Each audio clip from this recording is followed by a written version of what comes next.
Ô companheira, eu sou Davidson Abreu, escritor, policial. Hoje a gente vai bater um papo interessante aqui.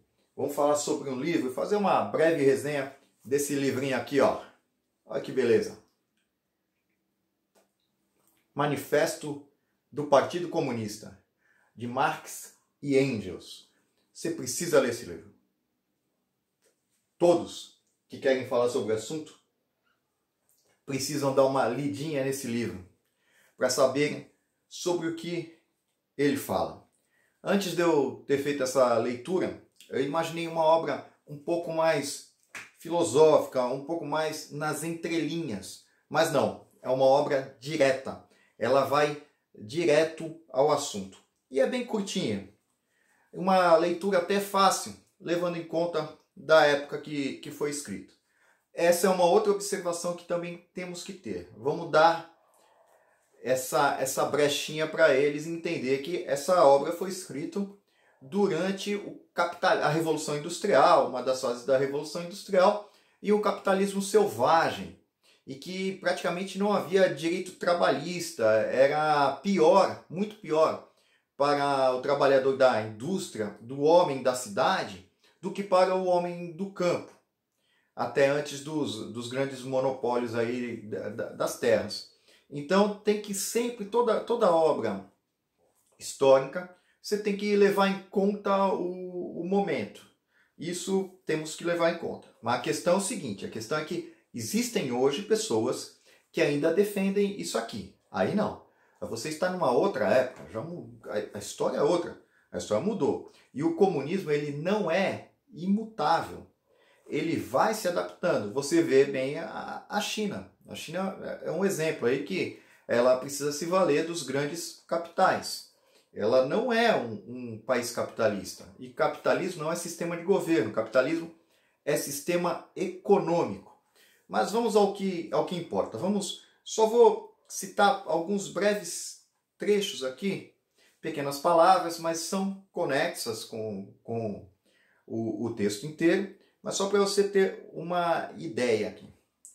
A sociedade se divide cada vez mais em dois grandes campos inimigos, em duas grandes classes que diametralmente opostas, a burguesia e o proletariado.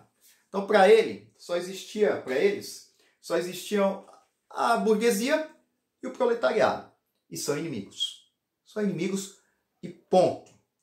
O revolucionário, qualquer um que seja, ele é muito perigoso, porque o revolucionário ele quer destruir tudo para criar um mundo que ele imagina.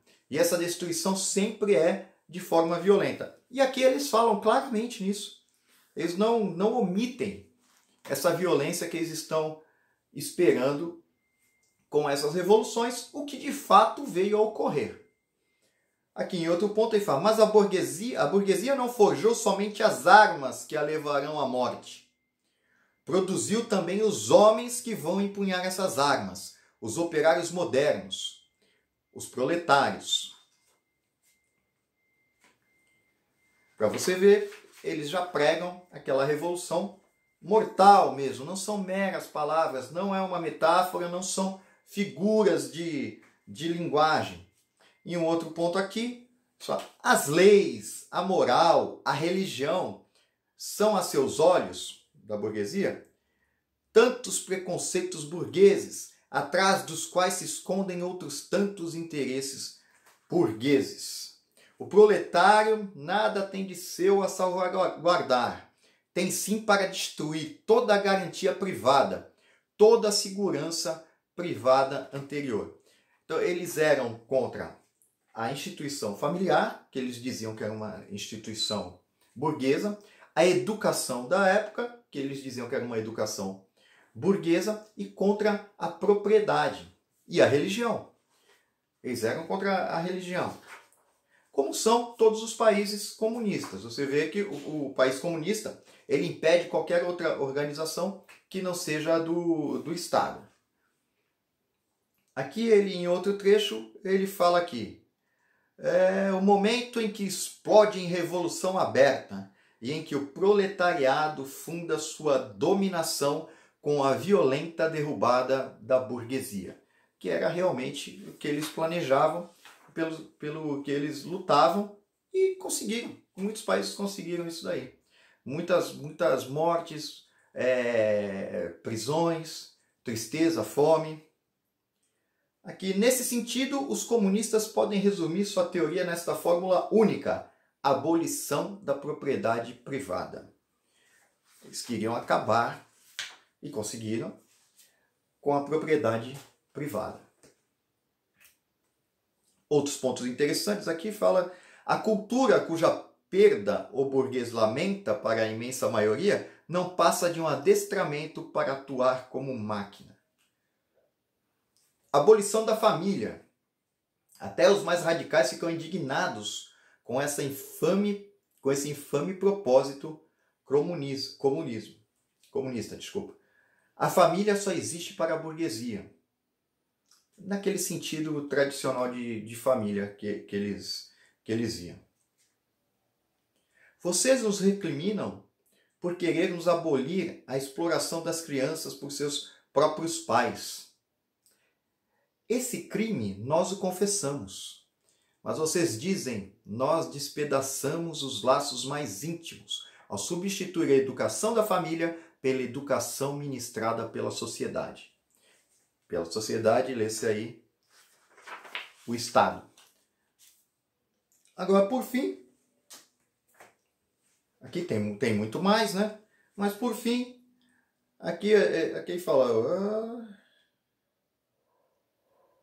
o proletariado usará sua supremacia política para arrancar pouco a pouco todo o capital à burguesia, a fim de centralizar todos os instrumentos de produção nas mãos do Estado. Vocês já viram isso aí? Já viram em alguns países? Viram como o Brasil está se tornando? Fazendo exatamente essas coisas? Tem algum ponto aqui que fala no fim social do imóvel? Sempre quando falar esse fim social para a sociedade, coisas que são privadas, nas entrelinhas estão essa tentativa de destruição do individualismo. Isso naturalmente só poderá ser feito no início por meio de uma violação despótica do direito da propriedade e do regime burguês de produção. Aqui, por fim, eles botam alguns pontos que querem instituir. Imposto pesado progressivo, olha que maravilha. Quanto você paga de imposto? Olha só, desde antes até de 88, mas principalmente após 1988, olha a nossa carga tributária. Abolição do direito de herança, olha que maravilha. Tudo que seus pais conquistaram teria que ser abolido. Vai para onde? Para o Estado. Confisco dos bens de todos os emigrados e rebeldes. Ou seja, não pense que isso não pode acontecer. Aqueles que o Estado identificam como rebeldes têm seus bens confiscados. Centralização do crédito nas mãos do Estado. O controle total absoluto. Centralização de todos os meios de transporte nas mãos do Estado. Multiplicação das fábricas nacionais. Aí depois aqui ele fala do trabalho obrigatório para todos, entre outros pontos. Olha só que interessante. Você pontuar muita coisa, nós estávamos caminhando para isso.